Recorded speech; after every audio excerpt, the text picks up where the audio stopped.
दोस्त नमस्कार। मैं हरिताल का व्रत कथा सुनाने जा रही हूँ। आप लोग सुनिए। एक राजा थे। राजा को कोई संतान नहीं था, कोई बच्चे नहीं थे उनको। और राजा बहुत दिनों के बाद बहुत तपस्या किए, जब तप के बाद तो उनको एक बालक हुआ। और वो बच्चा जब बड़ा हो गया तो वो अपना नौकरी लगे और बहुत पढ़ाई लिखाई करने के बाद वो वकील बन गए। उसके बाद डेली वकालत करने जाते थे कचहरी, और जिस तरफ से कचहरी जाते थे उसी तरफ रुई धुलने वाले रुइया धुनिया का घर था। रास्ते में ही उसका घर था। और जब डेली वो जाते थे तो रास्ते में क्या होता था कि रुइया धुनिया रुई धुनता रहता था, उसकी पत्नी भी साथ रहती थी और उसके पास कोई बच्चे नहीं थे।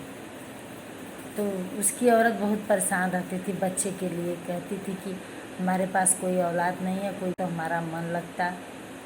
तो एक बार रुइया धुनिया से कहने लगी कि आप एक ठो हमारे लिए बिलार ही ला दीजिए, हमारे लिए एक ठो बिलार लाइए। वो ले आए रुइया धुनिया अपना बिलार, तो उसी को पाल ली और उसको बहुत प्यार करने लगी। तो जब रुइया धुनिया ना रुई धुनता था तो वो बिलार जो है अगल बगल कूदती थी। तो उसकी औरत कहती थी कि अरे तनी हट जा बहनी, नहीं तोरे घाव लग जाए, हट जा नहीं तोरे चोट लग जाए, वहीं रोज़ कहती थी। अब हुआ क्या कि उधर से राजा का जो लड़का राजकुमार थे वो जाते थे, सुनते थे, डेली आते जाते सुनते थे। तो उनके मन में बड़ा जिज्ञासा उठता था कि आखिर में रुइया धुनिया की लड़की कितनी सुकुमार, कितनी सुंदर है कि उसको रुई से चोट लगता है। उनके मन किया। जब वो बड़े हो गए तो अपना एक बार उनके मन में बैठा कि हम शादी करेंगे इसी रुइया धुनिया की लड़की से। और जाके घर अपने सो गए, उठे नहीं खाना वाना खाने के लिए। उनकी माँ बहुत कहीं बेटा खाना खा लो, कहा नहीं माँ मुझे इच्छा नहीं है खाना खाने की। फिर उनके जब राजा साहब आए अहेर खेल के, तो रानी कहीं कि आज तो बालक खाना ही नहीं खाया। तो कहें कि क्यों, कहें पता नहीं क्या बात है। तो गए राजा पूछे, कहें बेटा तुम खाना क्यों नहीं खाए हो। कहें पिताजी ऐसी ऐसी बात है, मैं शादी अपना करना चाहता हूँ इसी रुइया धुनिया के लड़की से। तो वो राजा एकदम अचंभित रह गए, कहें अरे एक तुम राजकुमार और रुइया धुनिया की लड़की से शादी करोगे। कहा नहीं पिताजी, मैं जब शादी करूँगा तो उसी लड़की से करूँगा। कहा नहीं माने, लड़के की जिद के आगे थक गए और गए रुइया धुनिया के पास।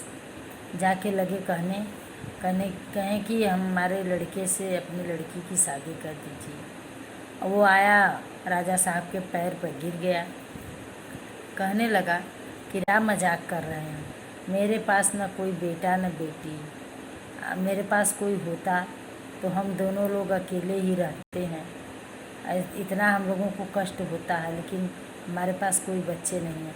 तो कहें बच्चे नहीं हैं तो तुम किसको डेली कहते हो कि हट जा नहीं चोट लग जाए। कहा वो तो मेरी औरत कहने लगी तो हम एक बिल्ली लाए हैं, उसी बिल्ली से बहुत प्यार करती हैं, बिल्ली को ही कहती हैं। तो कहें कि अच्छा चलो ठीक है। उसी आके अपना राजा साहब लगे अपने बेटे से कहें कि रुइया धुनिया के पास तो कोई बच्चे है ही नहीं है। कहें तो आखिर में किसको कहते हैं। कहें वो तो एक बिल्ली पाले हैं। कहा तो पिताजी मैं बिल्ली से ही शादी करूँगा, लेकिन करूँगा तो उन्हीं के घर, रुइया धुनिया के घर ही शादी करूँगा। फिर राजा साहब गए, आग्रह किए शादी का। कहा चलो ठीक करेंगे शादी। वो बिल्ली से ही शादी कर दिए राजकुमार का। और जब बिल्ली को लेके आए घर तो क्या हुआ कि अपना बिल्ली को बड़ा कष्ट होता था जब सब देवरानी जेठानी खूब श्रृंगार उंगार अपना करती थी, करके अपना श्रृंगार उंगार बैठती थी, राजा से बात करती थी। उनको भी कष्ट होता था कि मैं भी यदि औरत रहती तो खूब तैयार व्यार होकर राजा साहब के सामने बैठती। मैं बिल्ली का जात मैं क्या कर सकती हूँ। फिर एक दिन इसी तरह अपना तीज का समय आया और बाहर बगीचे में बैठ के बिल्ली निकल के जाके लगी रोने। तो गौरा पार्वती महादेव जी जा रहे थे। तो गौरा पार्वती कहीं महादेव जी से, महादेव जी पता नहीं कौन तिरिया ऐसी रो रही है कि वन का पत्ता झड़ रहा है, ज़रा सा चलिए देख लिया जाए। तो महादेव जी कहे कि नहीं, तुम औरत का जात हमेशा एक ठो शंका करती हो, कोई बात नहीं है। कहा नहीं, चलिए आप तो नहीं जाएंगे लेकिन हम तो जाएंगे ज़रूर, हम देखेंगे क्या बात है। कहा चलो भाई, तुम जहाँ जाओगी वहाँ हमको जाना ही है। आए साथ में, देखे तो अपना एक बिल्ली बैठ के रो रही थी। तो कहें क्या बात है, सारी बात बताई और लगी रोने कि हमारा पति जो है आदमी है, हम बिल्ली हैं, ऐसे ऐसे सब हमारी शादी हुई। तो महादेव और गौरा पार्वती कहें कि इसका तो निवारण होगा तीज ही पर। अब तुम उस 1 साल इंतज़ार करोगी, उसके बाद तो तुम्हारा जो है कल्याण हो जाएगा। फिर 1 साल तक वो इंतज़ार की। 1 साल के बाद तो अपना जैसे जैसे महादेव जी बताए थे उसी तरह 7 नाद में दूध भरवाई राजा से, कहीं सुबह कि राजा साहब आप हमारे लिए यही करिए, 7 नाद में दूध भरवा दीजिए। और तो राजा भरवा दिए, सब भरवा के राजा साहब फिर चले गए कचहरी। और अपना 1 साल के बाद तीज आया, फिर वहीं पर अपना बैठ के रो रही थी। ये जो है महादेव जी गौरा पार्वती लौटे, आते समय बगीचे में देखे तो गए वहाँ, तो देखे तो वहीं बिल्ली रो रही हैं। तो कहें कि ठीक है, अपना बिल्ली को जो है 6 छड़ी जो है छुए और 7वीं छड़ी जोर से मारे और वो उछड़ के जो है उसी एक नाद में गई। दूध जो है ठंडा गाय का दूध था, उसी में अपना कूद गई। और कूद के बिल्ली जब निकली तो खूब सुंदर से 16 साल की रानी बन गई। और उसके बाद तो फिर खूब बैठी हुई थी। और वो चले गए महादेव जी और गौरा पार्वती जी जब चले गए तो रानी अपने घर में आई, लगी महादेव जी का पैर छूने, कहीं कि महादेव जी कुछ निशान ऐसा दीजिए जिससे हमारे पति हमको पहचान जाए, नहीं तो फिर हमारा अपमान होगा। तो महादेव जी जो है उनके पैर जंघे पर बिल्ली का निशान दे दिए, बकिया पूरा शरीर जो है औरत का दे दिए। और वो आई घर में।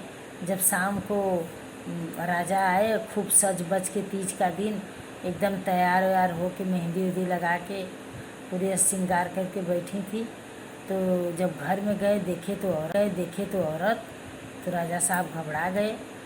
तो कहें कि पकड़ ली रानी हाथ, कहें कि मैं आपकी रानी हूँ, कहें बिल्लो रानी हूँ। कहें नहीं, हमें नहीं विश्वास है, तुम हमारी बिल्लो रानी नहीं हो सकती हो। कहें नहीं, आपको विश्वास करना है। कहें तो कुछ वहीं अपना पैर खोल के दिखा दी। राजा को पूरा विश्वास हो गया कि यही मेरी बिल्लो रानी है। जिस तरह राजा रानी का दिन लौटा वैसे भगवान करे सबका दिन लौटे। जय महादेव, जय गौरा पार्वती।